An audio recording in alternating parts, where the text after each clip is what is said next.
Hello there, it's Mike. And Katie. It's episode 217. Mission Barbenheimer. This week on Cup of Rad.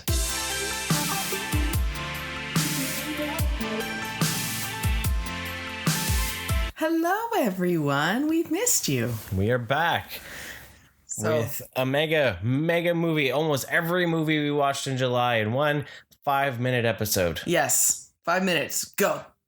We watch movies. The end. We watched more movies. And we watched that movie. That one was good.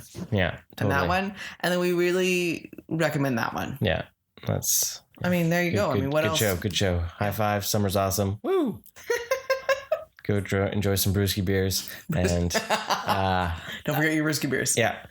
So this episode has a lot. It almost ended up being Mission Barbenheimer Mojo Dojo Casa Haunted House.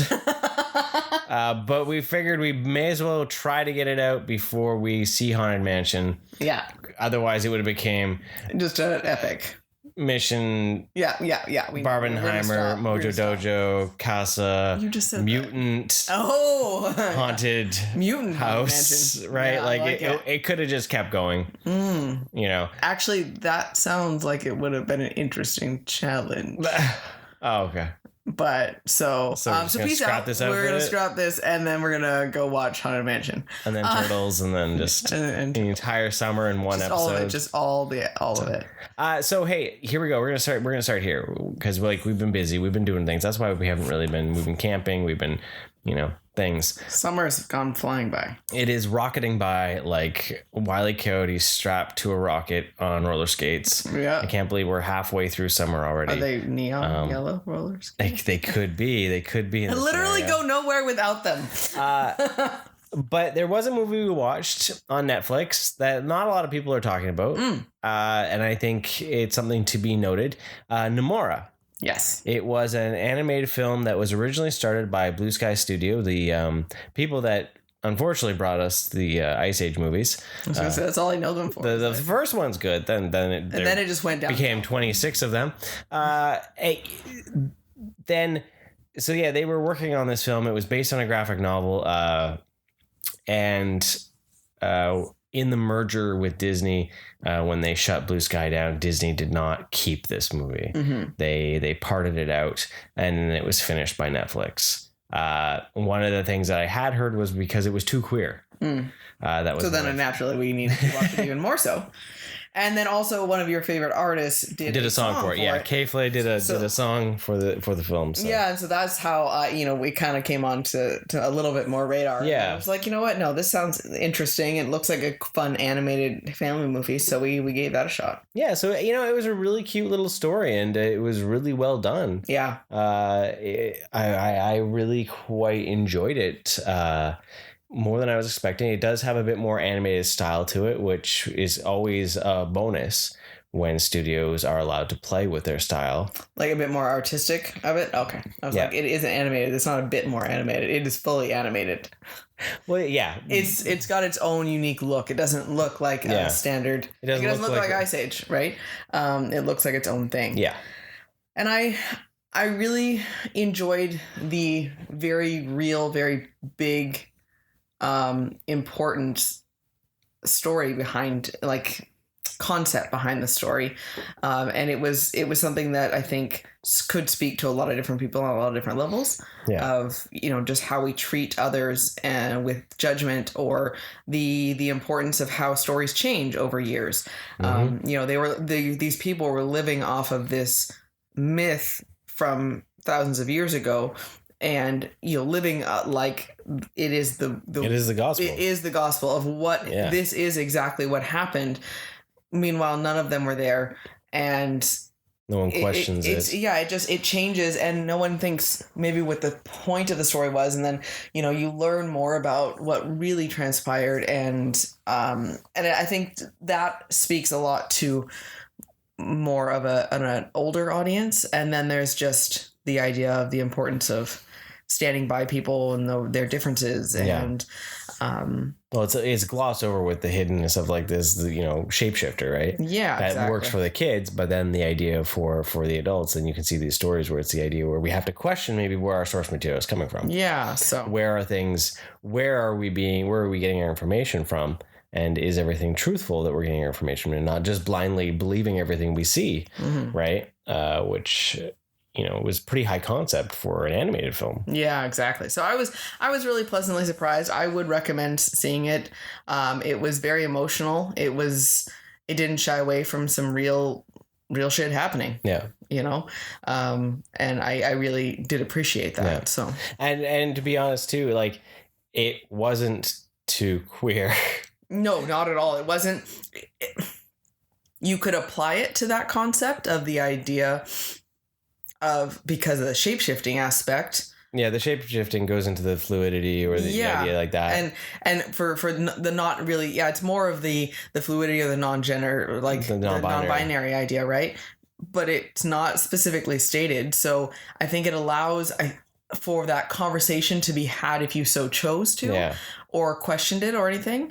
But it doesn't have to be that way, which I think is also still a good way to find ways to speak to, say, younger people, or even have adults think about something in a different way that maybe isn't so jarring for someone who could use some more thought process on it and some more accepting.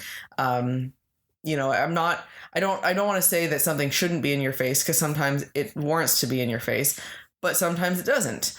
And I think this was it was done really well. Yeah. It didn't shy away from it, but it also wasn't so blatant, right? And you also had the two knights were gay. Yeah. Right? But it was matter of fact. It was just part of it. There was no one questioned. And I loved it because... See, that was the thing that was interesting. No one questioned that. Yeah. But it was the questionality of like the shape-shifting. I thought that was interesting. Right? Well, yeah, but I think even the idea though of gay men in media is still not really accepted, right? Yeah. And I really, that part of the story was still so okay. At first I thought they were going to be hidden about it. Yeah. But it wasn't really their sexuality that was hidden. It was more of just the overall relationship or something, right? So I would hype, before we keep talking about it, I would recommend going and seeing it. Yeah, well, you don't have to go anywhere. Go anywhere to see it. Netflix, I would recommend hitting play on your screen. Nimora is on Netflix. It was really good. It was really enjoyable. This one here was your mega summer want to see. Well, before time, it was like, well, I didn't even need to see a trailer, but that was not my mega want to see over everything that we've seen. But that I was definitely very excited for it. More of the action of the summer. Yeah, was the newest Mission Impossible, because I love the franchise so much. It was great because on TV they were playing all the old ones. They were having marathons of all the old ones, and so that was fun to kind of. Some of them we ended up watching two of them in their entirety. The two that were directly connected to this one. So but through just watching on TV and then we picked out the DVD and like bits and pieces, but it was kind of fun because we showed them to Kiddo, and so I had a bit more follow-up on that one. But Mission Impossible Dead Reckoning, but Part 1. So with this one here, it was directly connected to Fallout events from the other ones. Like the last three kind of did close a bit of a chapter, but this was like it was just the bigger and badder thing, and kind of gathering different characters and all that sort of stuff, right? So, well, this did feel like a new arc. Yeah, it felt like a new arc, because like they didn't touch on anything from the past one at all. Oh, you said they were directly connected. That's what I was saying. So, well, because other ones that were directly connected. It's because this is Christopher McQuarrie's like section of films. Well, yeah. So it was not like a sequel to the last one, but you still have the idea of some of those characters. A lot of that feeling and that vibe is still so much there, becoming such a big world within it, right? That's why. So overall, I still really loved it. I still loved all the action. I still loved the characters, the finding the mystery of all that and trying to figure out what was what. My only complaint, which kind of because they kept getting better throughout the series. This one, I'm sad that it feels a little short, but it's only because it's a part 1. And I feel that.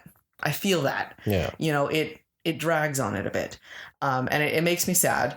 But I don't, when I think about trying not to think about that aspect and looking at it just in itself, like it did have a good solid story. I'm worried when you get part 2, if the whole story will feel a little bit bloated and unnecessarily long. Because I can see some spots that would have been okay to cut out. Right. So I'm not disliking of it or angry or anything really, just a little bit, you know, it's the weakest out of McQuarrie's films that he's done, because he did Fallout, and what was the one before that? Ghost Protocol. It was Ghost Protocol? I think so. I can't remember. No, doesn't matter. No, it does matter. The last 3, right? No, he did the last 2. Last 2? Oh, okay. And then Dead Reckoning. Oh, okay. And so then Dead Reckoning Part 2. So Ghost Protocol was the other one. So then it's Fallout and Rogue Nation. Yeah. Yeah. Yeah, because Ghost Protocol was before that. Ghost Protocol was Brad Bird. Yeah, because that was the one we didn't watch fully. So we watched Fallout and Rogue Nation. Yeah, Rogue Nation and Fallout. Yeah. So out of his 3 so far, I found it was the weakest entry because because of the fact that it relies solely on the conclusion coming whenever. Yeah. Because that we're at the mercy now of writer and actor strike and studios not wanting to settle it. And Dead Reckoning Part 2 was still filming. So it is literally stopped right now. Yeah. Yeah. And it's like the part 1 has some of a conclusion, you know, for one part of it, but there's some major shit going down in it. Yeah. And part 2 is going to really matter, you know? So spoiler wise, like, so that's it for in that case where it's like, you know, it's a good entry still in the Mission Impossible, because the Mission Impossible series has gotten better as time's gone on. Like, it's one of those rare series that the weakest link really was Mission Impossible 2. And that was just because it was like such a product of the 2000s. Yeah. Right. This one seems a little bit more, there was a little bit more drama, a little bit more drawn out, a little bit more of the suspense for suspense sake rather than really moving it along. Yeah. My only other complaint was the start of it usually starts like in the middle of an action scene of like what's happening. Yeah. This one, it ended into a bit of a tragic accident scene, but it wasn't the IMF action scene, right? So that was because usually they were pulling off like almost like those Bond kind of moments where where you just like stumbled into something. Right? Yeah, and either that's gonna come back later or it's not gonna come back at all. It's just a really dope ass action scene, right? Yeah. And this was a slower, like, real burn that was setting up the entirety of whatever this is. Yeah. I mean, it was a cool concept because you didn't quite know exactly what was happening and you came back to it later and everything like that, but it was just different, right? Yeah. And that so yeah. It's still a great Mission Impossible film, but it's a lot more dramatic, less action. Yeah. I guess there's my other issue though, was that this was another one where they promoted the hell out of it. Yeah. And none of the stunts really were a surprise. Yeah, the big stunts were in, we saw the motorcycle and the cliff. We saw the train. Yeah, we saw that. When we went to see all the other movies in June, the midair train bump was in that, like, look at Mission Impossible. Yeah. And so, the train, like, the bridge and yeah, exactly. And that was unfortunate. The one thing that weren't in there was a car chase with. It was okay. So this car chase, I have never actually felt irritated with any of the car chases in the Mission Impossible series. This one, I had to keep talking myself down off of a little bit of a ledge. Yeah. Because I was getting irritated with it. But then I also said, okay, I'm rational to think about this. This makes a lot of sense for the person being thrown into the scenario. So then it was like, okay, but then I would like let that go. And then I'm like, well, shit, no, I don't want to be like in the real world thing. I want this to be in the mystical science fiction world. So I went back and forth between that. So yeah, there was pros and cons for it. Like, it was a cool looking scene. Yeah. And there was some pretty wild driving in it. But it was after seeing in Rogue Nation that car chase scene that rolled right into a motorcycle chase scene. Yeah. And never felt too long. And never felt long and just felt intense the entire time. Yeah. And not comical. Yeah.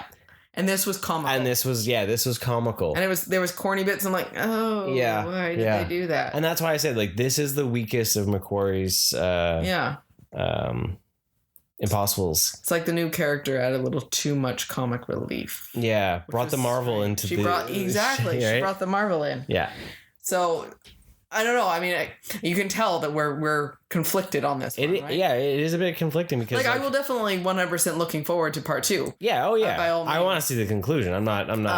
But I know that if I was going to go back and be like, let's watch a Mission Impossible, this is not going to be added to the must-see list. Yeah, unless for some reason part 2 is like, holy crap, and then you got to put them together and unless it just blows it out of the water, right? And that's the thing is like, will this become? Will it push it past? Because that's where I wonder, like, will it actually meet or exceed those expectations? Because going back and watching the last couple, they were so good, right? Like I could watch them over and over. Followed is a long friggin' movie, but it's good, right? Like I was surprised. I forgot how long it was. Right?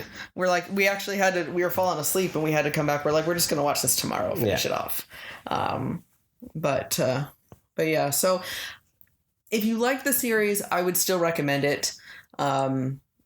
Just understanding that it's probably not going to be, it's not fast paced. It's not going to beat that one. No. So it's kind of we were like the youngest people in the. We were the youngest people. We were the youngest people in the theater. The theater was packed, and we were the youngest people in the theater. Yeah, which was pretty funny.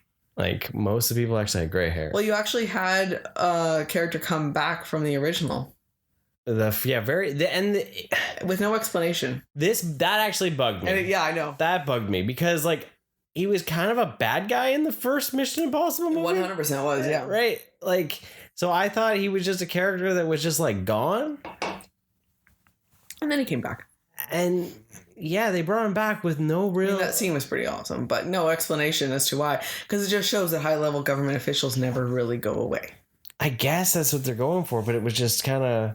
But then, like, even Hunt was just like, no, like, I don't trust him, but, like, Yeah. I trust him. Like... Yeah, he seemed okay. With, like, weird, like... Do you forget what happened in Mission Impossible 1? I think he did. There's been a lot of shit happening, so maybe... The concussions are finally caught up to him. I think he forgot. Ethan's not okay anymore. So, yeah, that's the conclusion right there. He's like, no, I totally trust this man.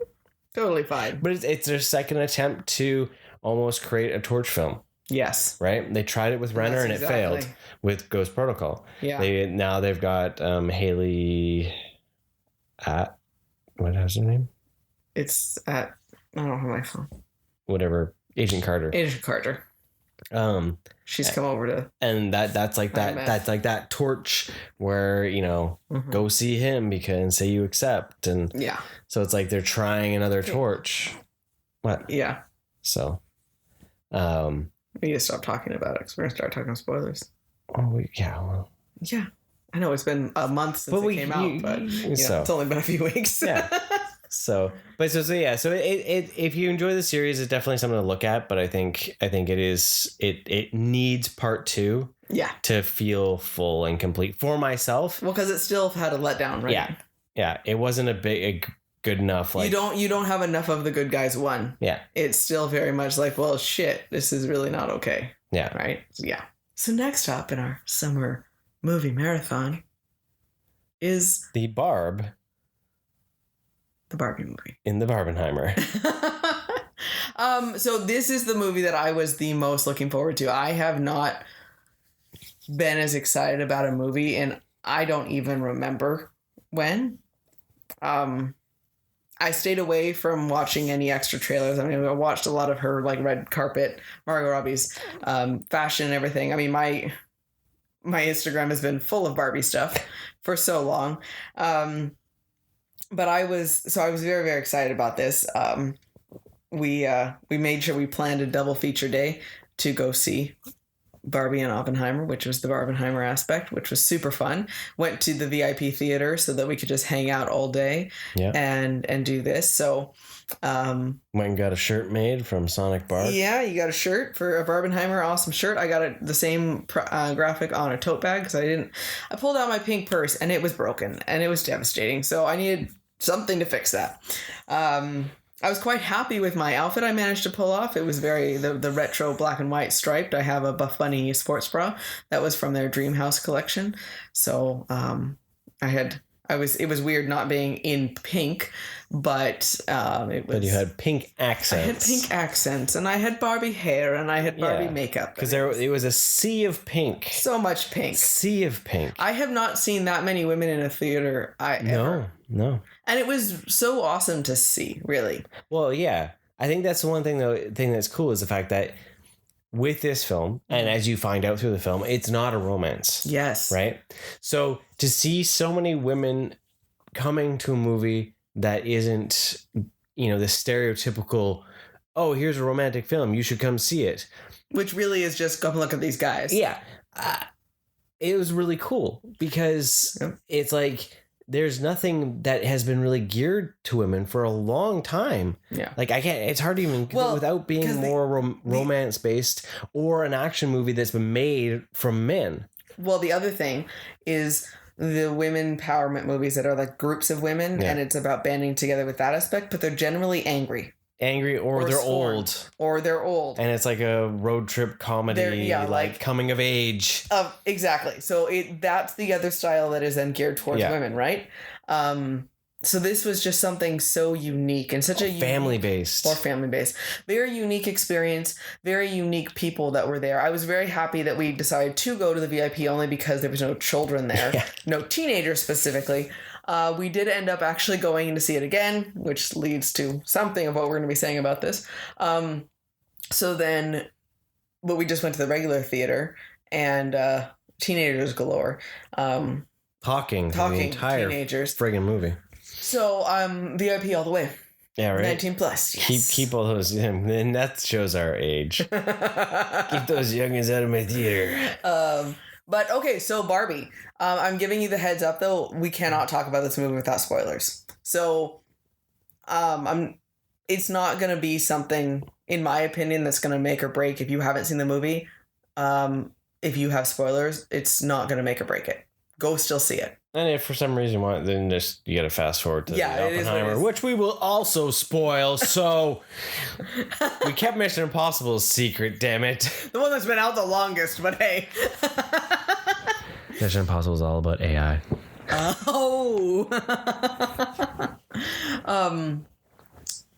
So spoilers ahead. Well, with a spoiler-free review for those that suddenly were watching this and going, "Oh my God, they're gonna do spoilers." What's your 5-second spoiler-free review? Go see the movie. And again, go see it again, and then go see it again because I want to go see it again. I cried intensely at this movie. I laughed. I might end up crying during this podcast. I had little girl nostalgia. Mike had to tell me to be quiet because I was so excited about I had this and oh my God, Mike, look at this, and oh my God, look at this. And I was just super high on nostalgia. It had so many feelings, positive, negative, everything in between, and I cannot say enough good things about it. So there you go. That's the episode. There you go. Give me a moment to compose myself. Compose yourself. Compose myself. Compose yourself. I got it. That's my new word. New Katie word. Confuse. What does confuse mean? Like, what could it? Compose and fuse? Yes, there we go. Calm down and compose myself. Confuse myself. Okay. Diffuse my feelings and compose my face. Wow. Confuse. We need to start writing these down, put them on mugs. I know. Right? Rad words. Right? There's the calendar. What are your thoughts on this? It was total crap. Can't believe it. As a man, as an alpha man going to that, I'm not no beta. I mean, come on.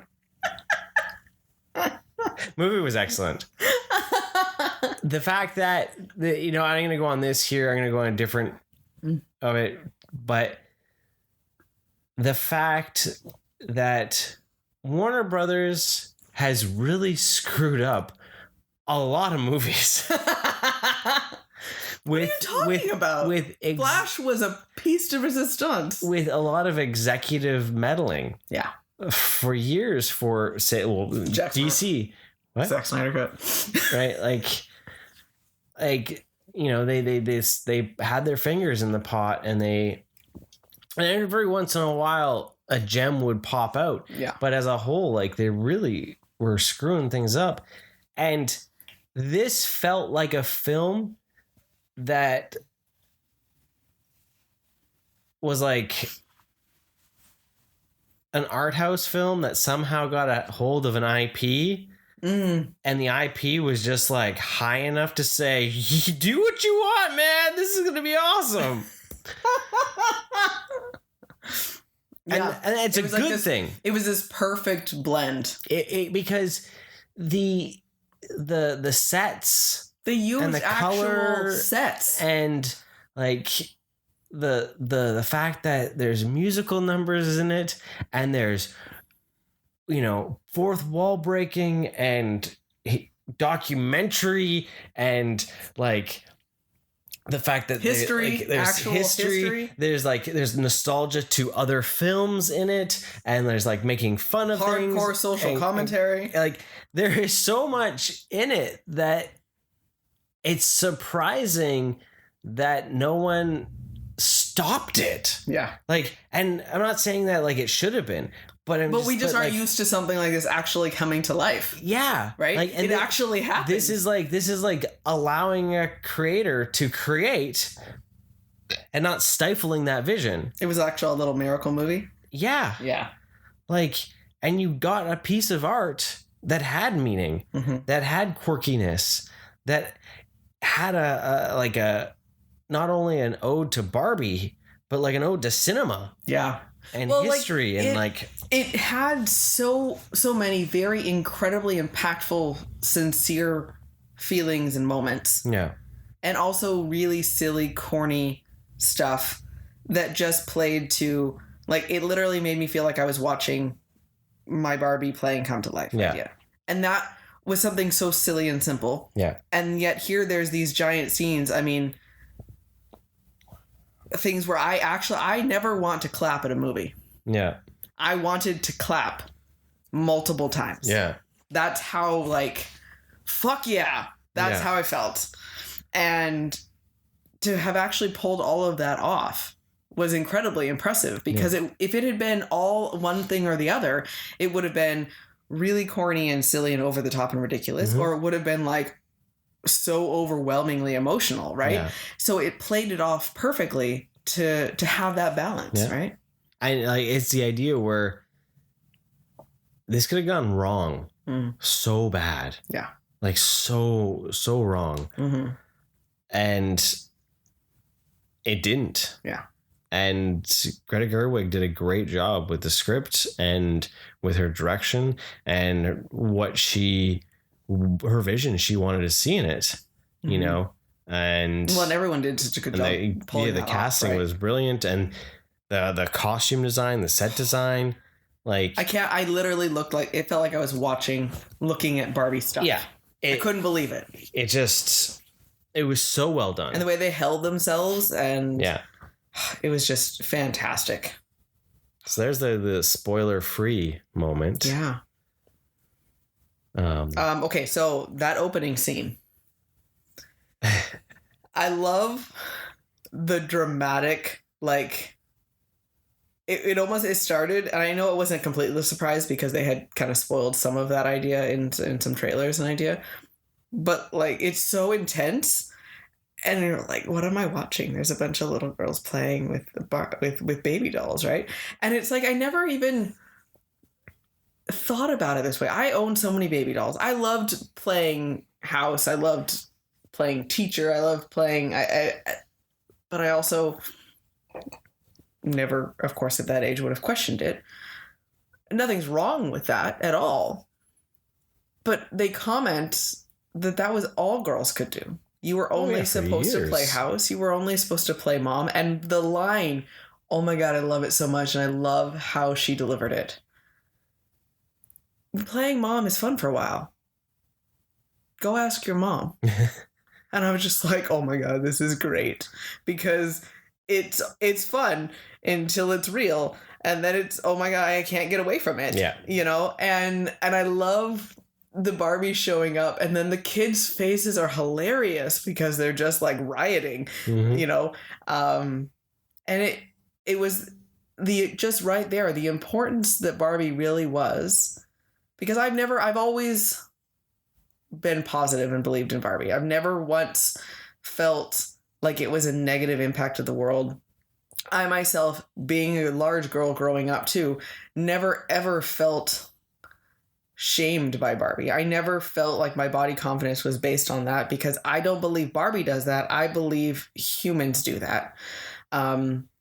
And I'm not trying to discount anyone who has body dysmorphia or eating disorders or based on that, but that comes from other people telling you that you should look like that. Well, also too, watch the Toys That Made Us episode. Yes. They talk about one of the reasons why Barbie's proportions are the way they are was because that was what they needed to do for the cost cutting to be able to make the clothes fit. Well, because the clothes didn't work. If you actually proportion it to a human, proportions, they couldn't make doll clothes for it. It doesn't work the same way. And everyone thinks like, well, you're supposed to make it look like that, but this is a doll. This is not human beings. So we need to make it work like a doll, and we want to be able to change the clothes, and that's just the reality of it. But I mean, my only thing, I've had Barbies. I still own Barbies.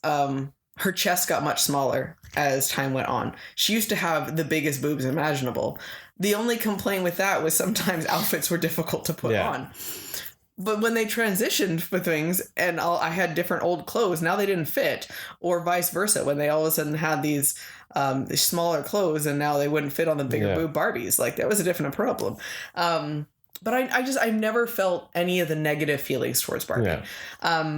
But I think it was just so important to see, and they talked the whole introduction was about all the different things that Barbie could be, and before even women were them. Yes, and what a thing to think about that a little girl could play at being president, or play, as they say, at being a pilot or a firefighter. Before there was even ever a woman pilot, right? That whole scene, though, when I go back to talking about cinema, that's all 2001 Space Odyssey, Stanley Kubrick. That's what Gerwig is referencing in that moment, right? Yeah. So it's more, it's odes to all that, right? So I think it right away just shows the importance of Barbie and the importance that she should have meant to women, and obviously did still mean a lot to lots of women, lots of little girls. Just, you can tell that by the sheer amount of women that are at the Barbie movie, and the money that the film has made.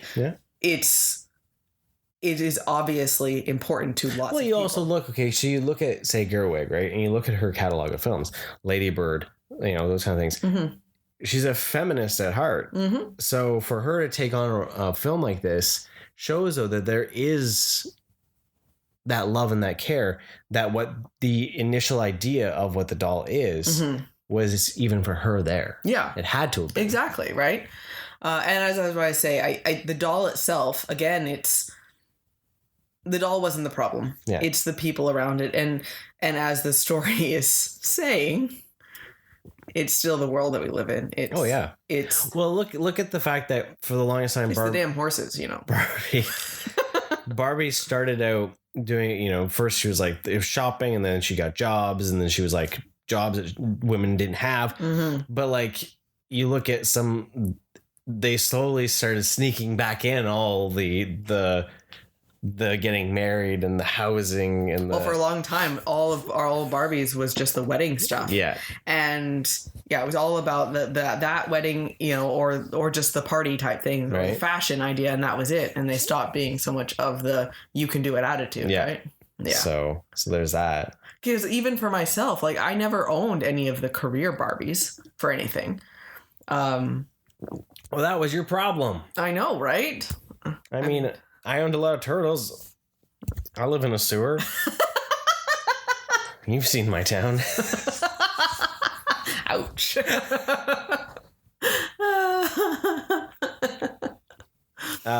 You are dark and moody with Batman. So yeah. Okay. So. I got it. I know.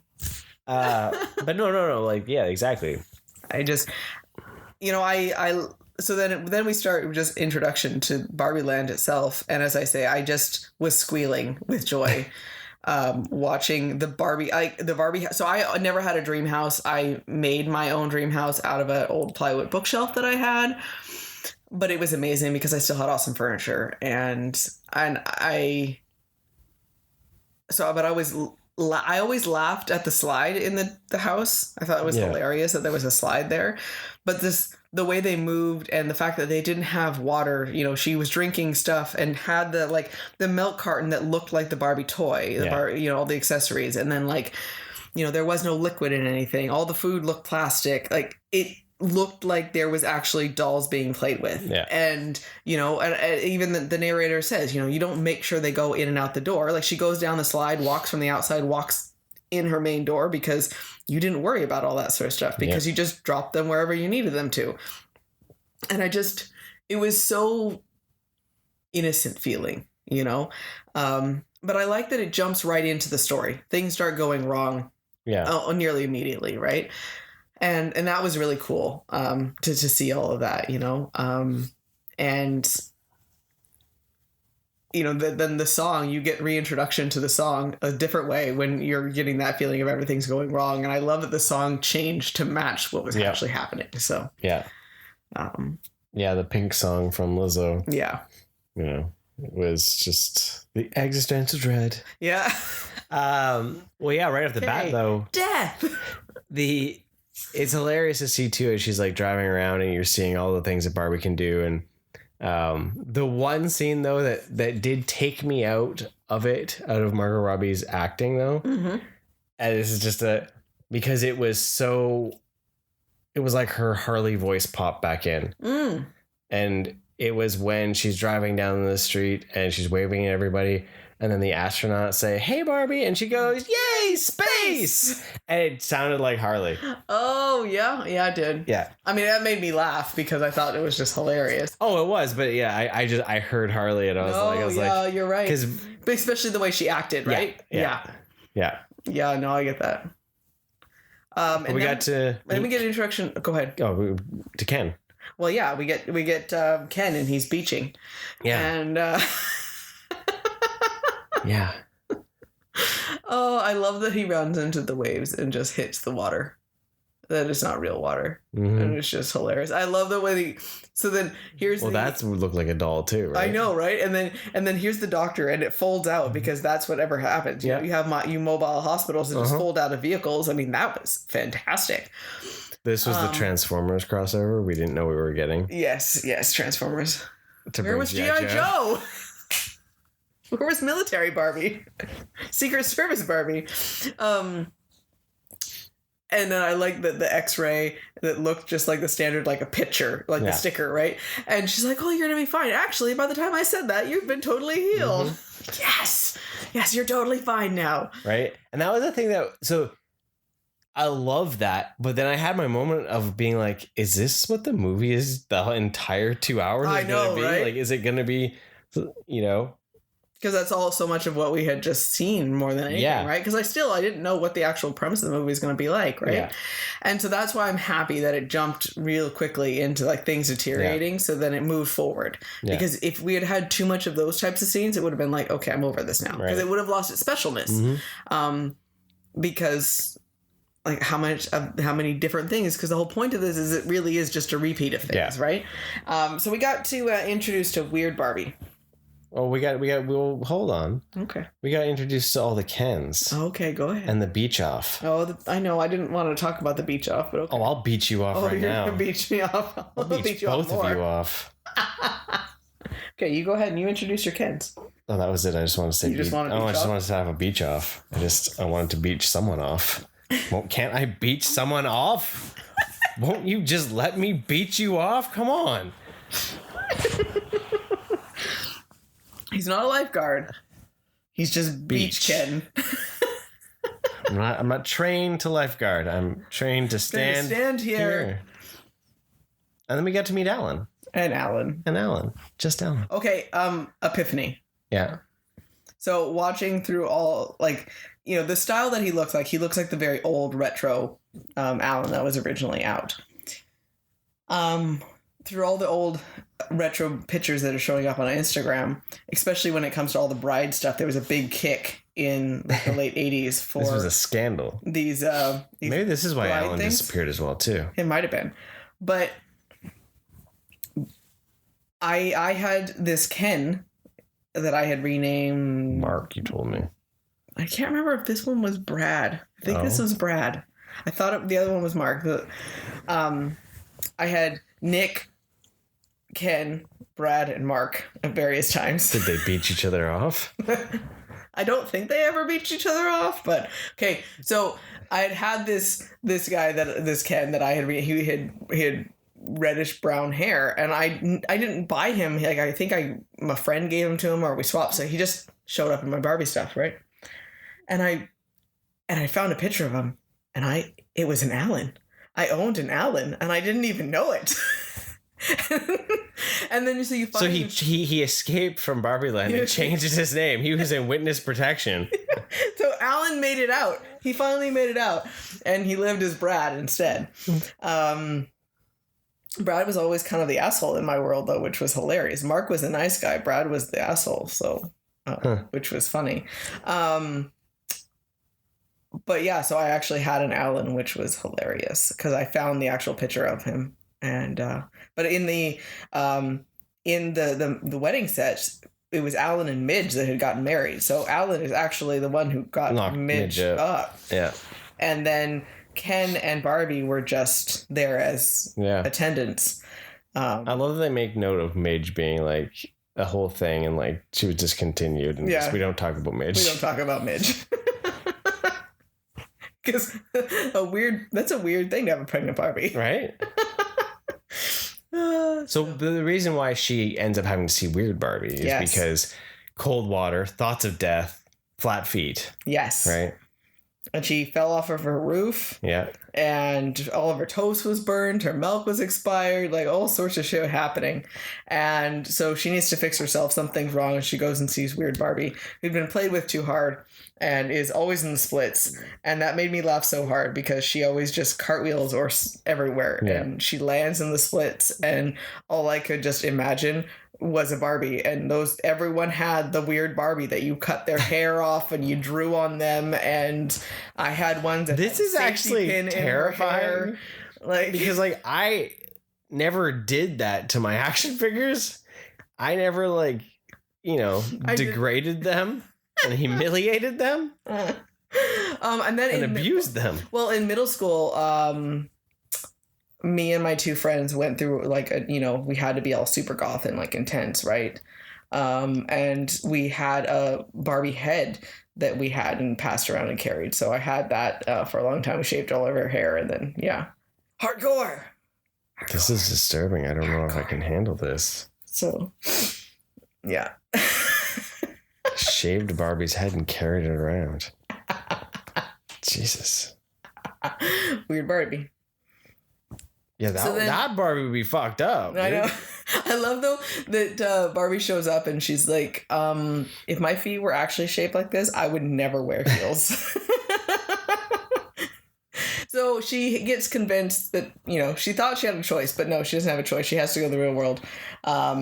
And Ken tags along, and that's when we have this awesome scene of all the different vehicles, and that the set pieces then were actually like look like a play, right? They had the layering of the it was no CG. Yeah, they were actually sitting in vehicles that were moving, and that was so awesome to hear, right? Because they easily could have done something like that, but it gave it such a special vibe. It felt like a play. Yeah. And so then they arrive in LA, and that's when we get the rollerblading, which again I love it so much because I also had those Barbies. And it's so immediately in your face, the change in the world. Mm-hmm. Ken notices it immediately on how he feels admired and not at all, in danger. And, I'm not ogled. And like all these, and she's like, I am very conscious of myself. Why is everyone looking at me? Like, I'm feeling my feelings are very violent. Yeah. And like, she's obviously very, very scared. And it's adorable and so sad. Oh, yeah. And also like, yep, there's the world for you right there. And I mean, it's very extreme because there's just terrible men around there. But it just doesn't waste any time. Yeah. Well, you have, right? Because you've got such a short runtime, you have to have that to perpetuate the story. And I loved it. And like, because otherwise, like if you're going for full realism, then we'd have a lot of people just walk by and not look at them more like, what the hell's going on? Most people are like, oh, they're probably filming a TikTok or like must be cosplayers and just continue on, right? Yeah. Like, but you have to have that extreme, so that you can move this story along, because otherwise what would be like but that's why I say, like, I loved that it really was just right there, right? And for a lot of people, they probably feel that way. Mm-hmm. And there's going to be a lot of those guys that are just that terrible. So we get them they get arrested pretty quickly, which why they change their clothes. And you really get into some emotional stuff right away, because Ken goes wandering off. And then you need to find some books about trucks. Very emotional. No, he goes to Century City and he learns about the patriarchy, because you guys are not doing patriarchy very well. Oh, we are. We just learn how to hide it better. I'm like, oh, it's so true. Oh my goodness. Yeah. It's so true. This is when the movie took that turn where you're like, oh, this is getting interesting. Yeah, I'm like, oh, this is the route we're going. Yeah. I am here for it, because, even as soon as they hit the beach, you're like, yeah, they're going to lean right into Ken being all excited about his newfound power in there. And I love, because he just notices that everyone's like actually seeing him. Yeah. And so when she finds the little girl that she's not little girl, she's a teenager that she's supposed to try to meet and connect with, she just gets torn apart and called a fascist, and just gets turned away. And it's just, she's so innocent and she's so sad, because she thought that the world was such a good place and was going to all be saved, because, all the women were going to hug them because they did everything, and all the women have all the equal power and blah, blah, blah, and everything's wonderful. Right. So she ends up at Mattel, because they know about it, which is just so funny, because at some point, they know about this other world and they know about all this sort of stuff, which was interesting. It's gonna be like Skipper all over again. But yeah, Ken learning about the patriarchy, and what he believes is horses being a major part of it. He turns all full cowboy-esque, and then he ends up going back to Barbie Land, right? I don't want to just keep doing a play-by-play here. So it's just, then we have America Ferrera. She ends up being the main human character in this, right? So she's the one that Barbie needs to actually go back, and she was the one that was actually designing Existential Dread. Cellulite Barbie and, Thoughts of Death Barbie. And it's really her connection that's with that, right? And then they bring her back to Barbie Land, and And I just, when Ken goes back there, he implements the patriarchy and all the women get brainwashed. Yeah. And so Barbie comes back and it's going to be this great, wonderful town. And it's just the women serving waiting on some the brewski men. beers. And they're all just doing such stereotypical manly things. Like, it's so over the top, right? Yeah. And it's hilarious because Ken's wearing like this mink coat. Yep. And these leather big glasses and leather and bandana and totally like an 80s rocker vibe. It's so funny. Welcome to my Mojo Dojo Casa House. Yep. Ken's Mojo Dojo Casa House. You don't have to say all that, but I like to. It sounds cool. Let's try saying it. You don't have to say house after that. So yeah, they've fully taken over, right?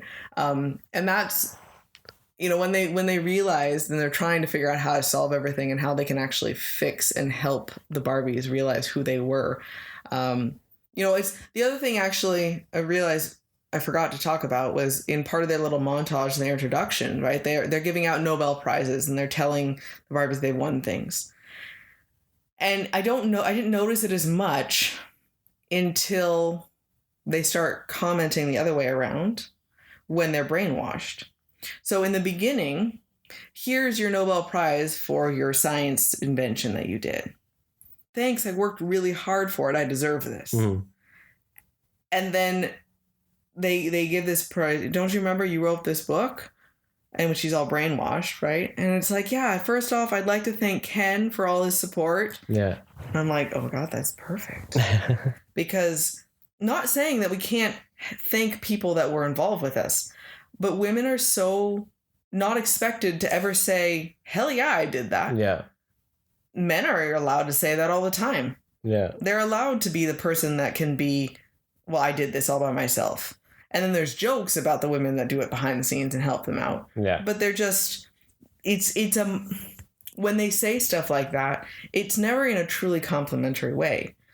You're almost mocking both of the people involved. Like, well, the guy couldn't have actually done it without her. And then she's just this in behind the scenes, not really taking any credit type thing. But it's this weird thing. Well, what you're saying though ties exactly into America's monologue.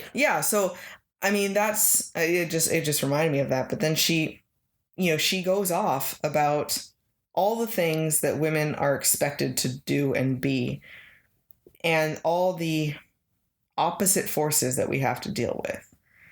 And I cannot believe how much I cried because, and as I say, I got to the end of it and I wanted to stand up and clap because it deserves to be played 50 million times and for women to hear it.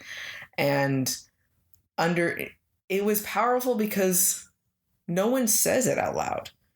Because it's all the things that we would at one point or another have to deal with. And we don't even realize we have to deal with it because it's just so normal in our world of how we're supposed to act. And it made the whole movie right there. Oh, yeah. That was the pinnacle of the point of the movie is everything that is dealt with. And it's also, it doesn't come across as a pity party. It's not a feel bad for me speech. It's a real speech, like a real feeling speech. Yeah, and it's not the idea that it's not sad. I'm, feel bad for me, but it's also, go ahead. There's an acknowledgement of feelings. Yeah, it's still, hey, by the way, this shit is real. Yeah. This is what we deal with. And it was empowering because there are so many women that do so many amazing things in spite of all this bullshit that they have to deal with on a normal basis. And so it means so much to see that. And as I have gotten older, and especially in the last few years, I'm sure I've talked about this when we've gone on our soapboxes before on here. But my change and view on feminism has only increased, of course, as I've gotten older. And I told a coworker, I was like, I used to be like, what are they all angry about? And then I stuff started happening in the world, and I'm like, oh, okay, I get it now. Because I know I have such privilege for what my little bubble that I've always had. I've never really experienced it. And to really see all of that in the real, have it being said out loud, right, was really changed my view. And I can see why people are angry, and I see why people want to say something. And then I also have mad respect for people who can do all of this and still want to fight and still move forward and still find the courage to continue fighting, right? I don't know. I'm just kidding. Yeah, no. It's just, and watching it a second time, didn't cry as much because I was expecting it, but still incredibly powerful. Yeah. And I read it as well in an article, and it still just hits, and it still just, it is enough to then break the spell of their brainwashing that they have, right?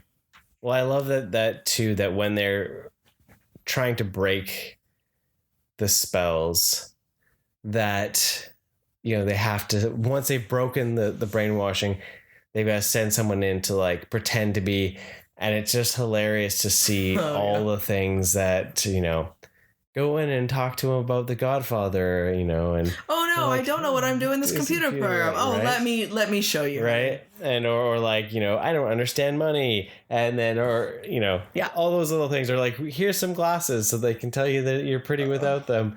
And it's just hilarious because it's true, but it's so gross. I know, right? But I do love that there was a giant dig at the Snyderverse. Oh, we were hysterical. I think we were one of the few people that were laughing about that one. I suddenly felt so invested in the Zack Snyder cut of Justice League. It still makes me laugh. Like, they were wearing like French maid costumes, and it was, and they were the cheerleaders. It had like a whole like Top Gun volleyball scene going on there. Lots of bromance everywhere. It was hilarious. Yeah. But then we get the giant the Ken. So yeah, their whole scenario for fixing everything, because the Kens were going to vote to change the Constitution to take all the power away. Yeah. So Barbies needed to band together. They fixed all the brainwashing, and then it was like, well, how do we basically keep them away from changing the Constitution? We're going to fight. Now we're going to pit them against each other. Yeah. Because their egos. Because they think they have power over you. We need to think that they don't have enough power over themselves. Yeah. And they basically needed to just play guitar at them. Yeah. And that I love that. I love that. You know, can I play guitar at you? At you. And they all get on the beach and they're all playing the same song over and over and over again. They're all sitting there. I honestly couldn't remember who the artist was from that song. Oh, really? Yeah, I was just like, why did you figure that out? Yeah, okay. But it's like, why does it sound so familiar? And now I'm never gonna look at that song. I love that song. I'm never gonna look at it the same now. I wanna push you around. Yeah. I'm like, oh goodness. And they start. The Barbies just start moving around and moving their attention elsewhere. And then all of a sudden it's like, because Ken still only really cares about Barbie's attention. Yeah. And so then they start deciding they're going to declare war on each other. And so we have this giant battle on the beach. And then this is where like the movie switches gears again. Right? Because now we get the musical number. Then this, as you had said, we want to be a rock opera from Greta Gerwig. I want to see her do a whole rock opera. This song has so many styles to it, and like one part of it sounds like Rocky Horror Picture Show. It sounds like Rocky singing. Yeah, and it made me so happy. So it's the whole Just Ken song, and it's a really good song, and we have this whole like dance off scene. Yeah, we have the whole battle with things, and while this is all going on, the executives from Mattel have come back into the world as well, right? And they walk right into the battle, and they're like what are we? Are there weapons here? Don't be silly. There are no weapons here. Yeah, someone gets hit by the little like dart arrow. I think I just got shot. And he has a sling on his arm, and so the Barbies fix the Constitution. Everything's great. And And they have their they start fixing the world. And but we didn't talk about how scary Alan really was. Well, maybe we'll just leave that gem for them. You need to find that out. Go watch Barbie to find out how scary Alan truly is. Alan tries to leave Barbie Land. He doesn't get out. So don't fuck with Alan. Okay, well, I'm just gonna leave it there. So it's interesting because like you get the you keep going like there was a lot going on in the movie. Yeah, like it definitely warranted a second. The watch. one joke though that I think is just hilarious because there's so many things we haven't said. That there's a Barbie's creator shows up, and Barbie leaves with her creator, and Will Ferrell's character says, "Oh yeah, her ghost holds an office on the 17th floor," and nothing else is said about it. It's said so matter of factly. He's like, yep, it is what it is. I know. I just left. Like, yep. So, no, I highly recommend the movie. Well, so one thing I really did enjoy was, of course, I was definitely cheering for Barbie Land to go back to the way it was. But you also... I know that it shouldn't go back to the way it was with Ken being completely ignored, because while it was a good way to show Barbie, it was using that way to show Barbie how it wasn't nice to be so pushed around. Mm-hmm. And if we think about if something like that happened in our world, the men wouldn't like that feeling either. And that's why he says, hey, this isn't a very nice feeling, is it? And the only way for someone to really understand that lack of power is to have it completely taken away from them. And so I knew that it couldn't go back to exactly how it was. And I didn't know how it was going to do that, because he didn't really want the Kens to suddenly gain all the same equal stuff. Yeah. And she convinces Ken that he needs to be more than just to not be defined by Barbie. Yeah. That he needs to find his own path. He needs to find his own meaning in life. He needs to be more than Beach and more than his girlfriend and all that sort of stuff, right? And, really embrace who Ken is, which is very inspiring. It was very nice to see, because so much of that was in our world. Women were defined by their children or their husbands. Yeah. And then even the career idea, right? Having that balance between things. Yeah. But being able to find out who you really are. I lost my train of thought. Oh my goodness. The Kens are asking for more power. Can we be a Supreme Court judge? No, but you can be a lower circuit judge. Yeah. And then the Kens got exactly the same amount of power that women hold in the real world, which they really didn't have much. Yeah. Right. And so that was good that it took a step. Mm-hmm. But it was still just an opposite reflection of our world, right? So we can't really at the moment ask for more than that, apparently, right? Why do they suddenly get to jump up in power? And so that was interesting. Yeah. I think this would be a great time for Mattel, though, to actually, if they're not going to do this, it's a missed opportunity, but to bring out Ken and just Ken, or but like bring him out and have the dolls have careers. Yeah, I agree. To show that he's not just Beach or just not Barbie's accessory, right? Just try it, see how they sell. Yeah, right. Well, because it is only fair. We want Barbie to be able to have all that sort of stuff, but it's still good to have Ken have other things as well. Yeah. Because it's cocaine Ken, pimp Ken. Yeah, where's gangbuster Ken? Right. These are important things. He could slowly move towards the water. He could be like surf instructor Ken. Boat driver Ken. Boat driver. Hiker Ken. Ken hikes. He does hike already. That's just a hobby, I know, not a career. Because if it's a career, how do I sign up for that? Right? I guess it's Park Ranger Ken. We could do that. There's that. But yeah, no, I agree. Something a little bit. Yeah, because I think that would help. It's like that cross synergy with the film to Lower show. court appeal judge Ken. I mean, that there is a ripe opportunity. You know. I'm not sure how many little kids are going to be like, hey, I want lower court. Got to start somewhere. Ken. At least go with at least lifeguard Ken, maybe, or, you know. I would like a high-paying job. Well, it needs this, this, and this. It's not good enough to just be a man.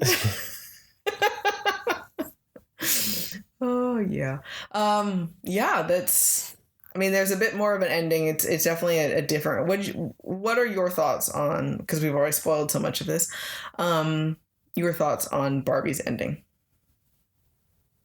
Even on the second watch, I'm still slightly torn on it because it's the idea. They talk so much about it being an idea. Mm-hmm. So, like, I get where it was going, mm-hmm. and it was like the idea of becoming something more than your programming. So I get that. So I'm still a little torn though. Like, yeah. It feels like it feels like there's part of me that's like she should have stayed in Barbie Land and helped. Helped, especially with the transition with Kens and the balance of things. Yeah, but then but she's no longer stereotypical Barbie. Yeah. So see, I see that view as stereotypical Barbie with all of the changing climate and what now she has learned. Yeah. Doesn't exist anymore, right? Yeah.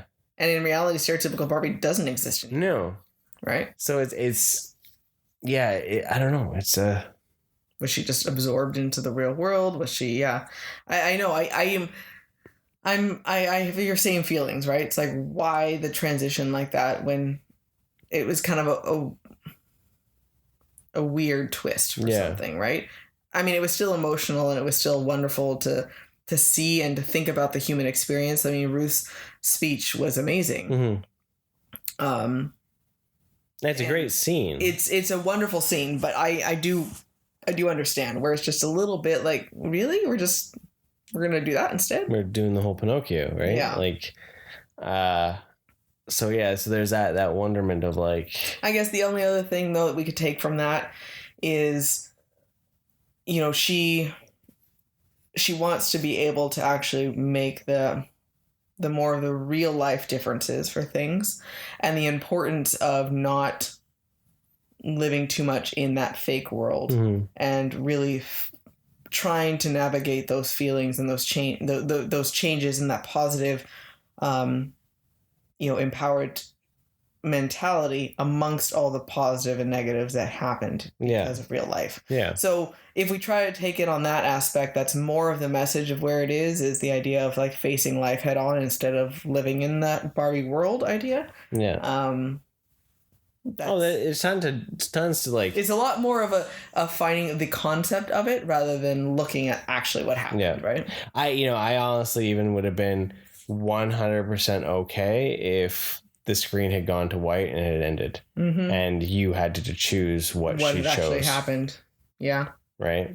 I did love though that, they're like, well, what's Barbie's ending? And the CEO was like, well, she's going to marry Ken. Like, that's just what she's No. Her story ending is not who she's going to marry. Yeah. That doesn't make any sense whatsoever. Right. Yeah. So I do appreciate that. But now that we've literally told you everything, but you know what? Guess what? So many other things. But there's jokes and there's scenes and there's... You still have to see it all. You still have to see and experience the world and see the actual way lines are delivered.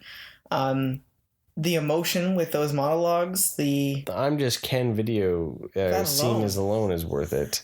Seeing that monologue delivered and that experience, I would still highly recommend watching. I want to go watch it again. I mean, Sugar's daddy is worth it just alone. Sugar daddy? No, this is Sugar and I'm her daddy. And Magic Ear Ken. Oh my god, Magic Ear Ken. Cocker and Ken. We're just gonna leave that there, and you could just figure out what we're talking Google about. it. But yeah, definitely, if you still haven't seen it, I still 100% recommend you going to see it, because no matter what we said, you will still get so much out of it. Yeah, there's a lot to it. So totally worth it. Yeah. Now the Pinheimer to the Barbenheimer. Heimer. It's the Heimer. Oppenheimer. Yeah. Yeah. Oppenheimer. Yeah. So Oppenheimer is a 3-hour Christopher Nolan epic. Essentially a biography, a slice of history. Yeah, taken from a novel. Yeah. A biography novel about Dr. Oppenheimer. So, well, yeah, not sure. Of course, Oppenheimer is known as the one that actually brought the atom bomb. He was the lead scientist in the Manhattan Project. And, other than knowing his name and, of course, the result of his work, didn't really know much of anything about him, and didn't know, what actually really happened with the Manhattan Project. And I made sure to stay away from Googling anything with it. And I'm really glad I did. I still think if you did know a decent amount of it, you would still get a lot out of this. But it was really fun. I'm going to use the word fun. It was really satisfying learning and watching this history unfold without knowing what exactly was going to happen and the different characters that were involved and the different people.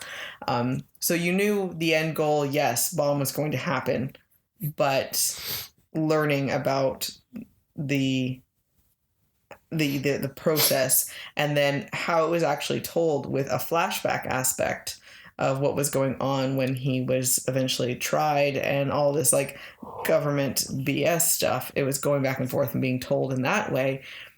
It made it very interesting, and it turned a 3-hour movie to not feel like a 3-hour movie. And that was very impressive. Well, what was impressive too is it is a talkie. Yes. Like it is literally, and not only is it a talkie, it's art, because Nolan has decided to do a lot of scenes that are vastly different, especially in a biopic. It's not a standard feeling biopic. Yeah. There is some incoherentness to some of the scenes, and there's very short dialogue mixed in with loud sounds and visuals. And close-ups, and he really knows how to use the actual film and the sound, the silence and the noise to really convey that feeling. So that's where this became a really interesting biopic that went on for 3 hours but didn't feel like I was slogging through, because it also didn't. Biopics always struggle from a problem. You've got the rise and you've got the fall. And you can see it, right? That's we don't tell biopics where everything's chip and cheery and amazing. There's always always the rise and the fall. This is no different, but the fall starts out at the beginning. Yeah. And then the rise, then the fall again. Right? So it's told very differently and creates quite a visual spectacle in reality. And the fact that just even the way the backgrounds are used and stuff, it was not a boring film to watch in a subject that's actually pretty fucking boring. It is. It really is. Because I had my moment where I'm like, really? Why are we going to watch a 3-hour pic about this? Like, we all know that the bomb was created. Yeah. Like, why do we care?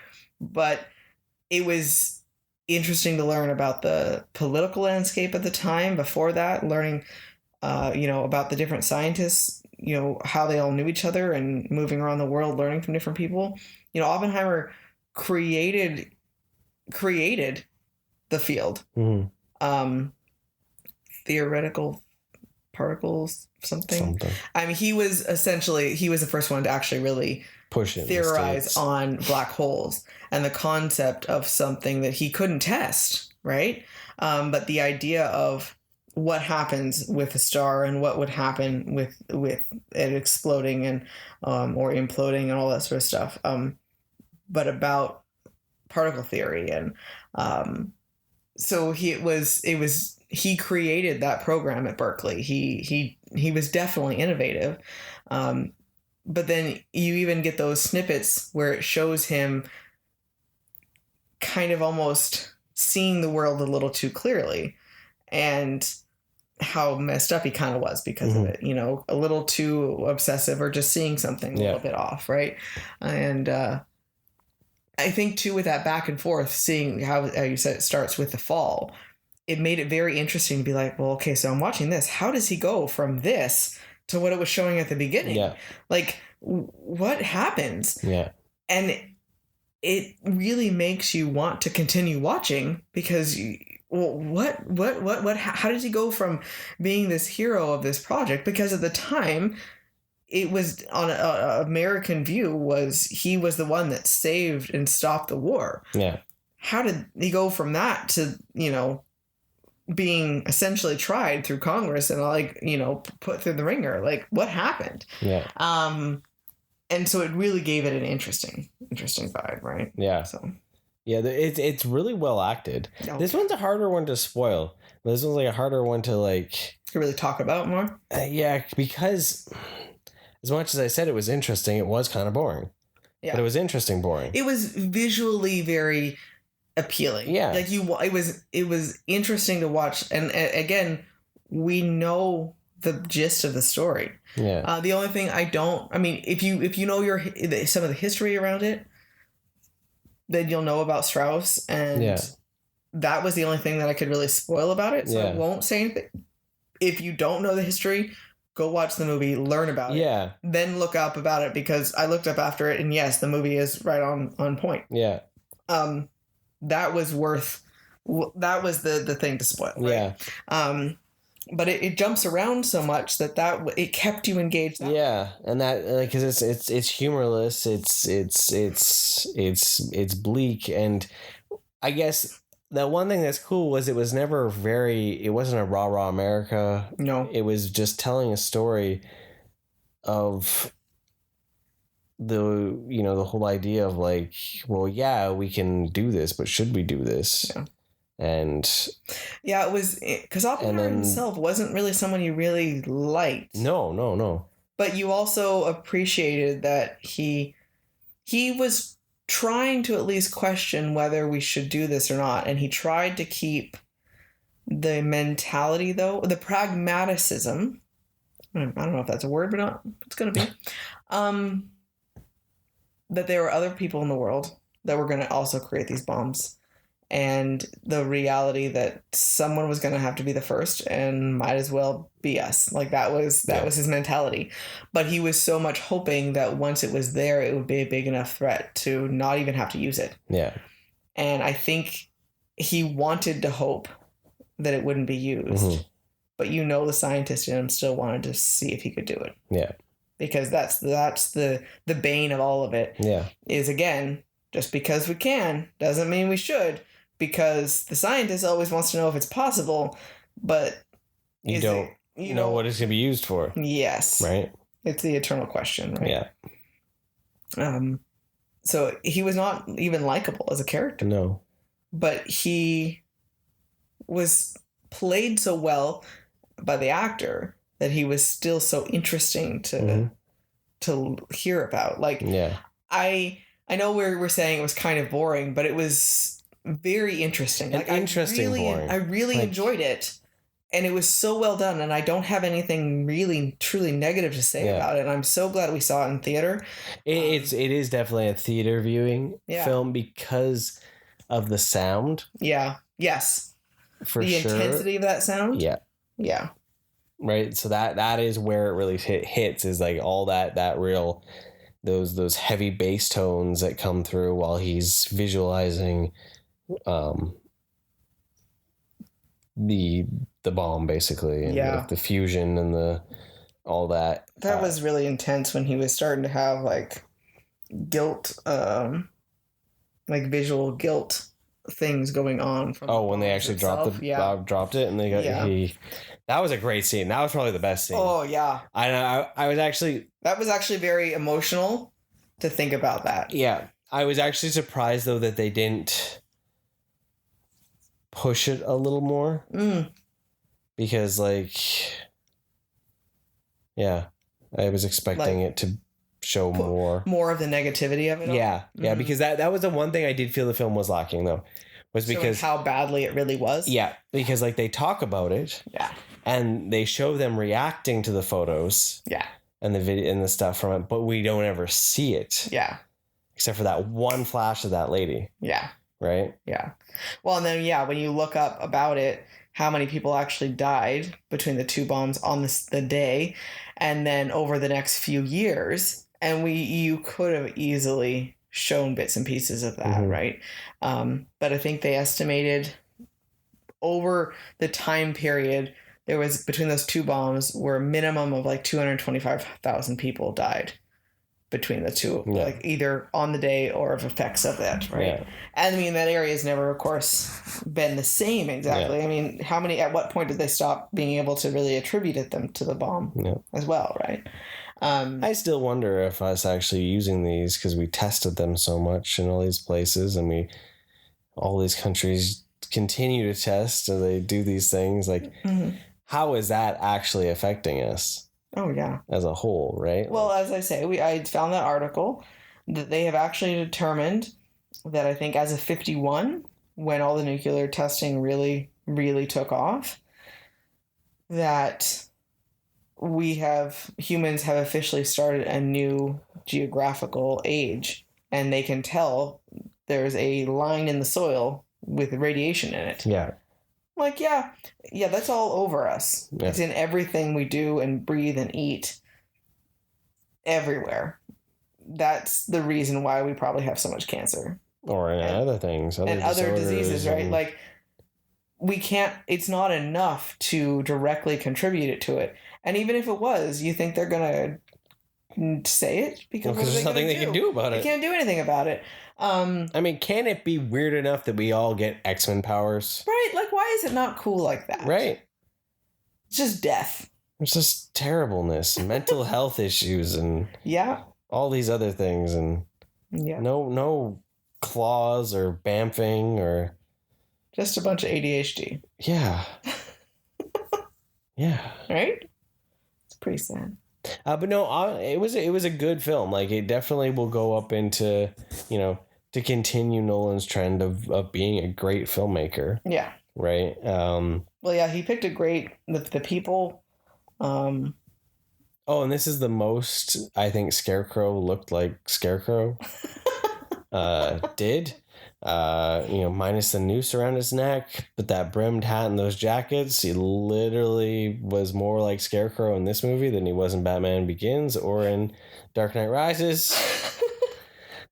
So Nolan really likes the idea of a Scarecrow and just trying it a different way. Yeah. There you go. So that's what I feel. Yeah.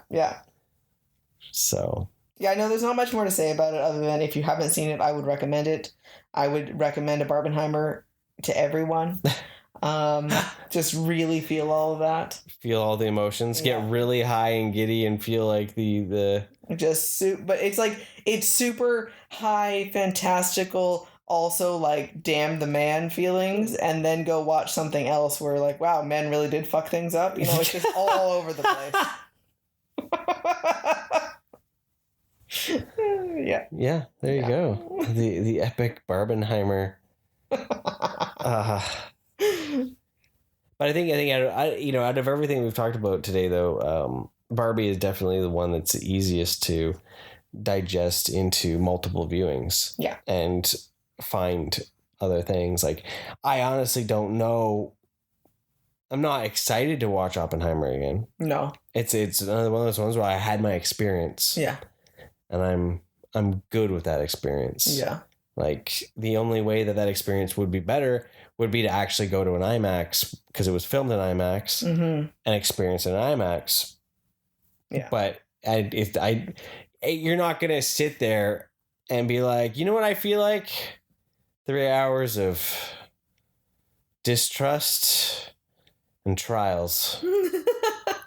Yes. It's going to be amazing. Yes. And a couple scenes of tits. Oh, yeah. There was some sex in it. That was kind of jarring, eh? Barbie is something where I can see like a university course based on it. Because there is so much you could dig out, like a feminist course, obviously. Yeah. But like there's so much you could actually dig out of that thing in different ways and take it apart. And yeah, I'm going to be doing that for a while. It might be my new go-to movie whenever. I expect an essay now. No, I didn't say I was going to write about it. This is why I do this here. You're going to have to essay it. So then you can do it here, write your essay, and then record your podcast. Oh, okay. Yeah. That's Kiddo's favorite response when he doesn't want to do something or not interested in it. So I see what you're saying. Didn't learn it from us at all. No chance in hell I'm doing that. So, but yeah, doing the Barbenheimer double feature was fun. Yeah. Okay, during Barbie, we ordered the world's largest fishbowl drinks. If you follow any of our personal Instagrams, we actually had the pictures of them on there, literally almost as big as my face. They were 3 ounces of liquor, lots of liquid though, so I didn't even feel the actual. Oh yeah, no. But they were so good, but I only could drink half of it during the movie, and I was about dying, having to go to the bathroom. So super, super fun, but so much. Like next time I say we just split one. Well, now that we know we can leave the theater with it. There is that too, because then I was able to actually leave, so just let it be. So that was super fun. But I had, what was it, a first class? It was a gin one. I had a gin and passion fruit or something. Mine was all the vodka. Give me all the vodka, I think it was. Yeah. Which was pretty funny. Yeah. It was pink and pineapple, and it was amazing. So good. So we had cocktails for Barbie, and then we walked into Oppenheimer with red ales. That was really weird because we ate our burgers between the movies outside in the lounge, and then we had the beer that we just took with us and like slowly sipped because I'm like, this is a long ass movie, we can't chug anything. Right. And because it's a talkie, it was easy to miss something. Yeah, I was like, I can't leave because I will miss something. So like, because there was a lot going on. Yeah. So there we go. That was July. Almost. We got one last July movie, Haunted Mansion, coming up, and I know Mike's super stoked about Turtles. We finally got those tickets. Turtle power. So we got a few more movies in August here we'll have. But thanks for joining us for our long epic catch-up of Mission Barbenheimer. Have a wonderful day. And remember, energy.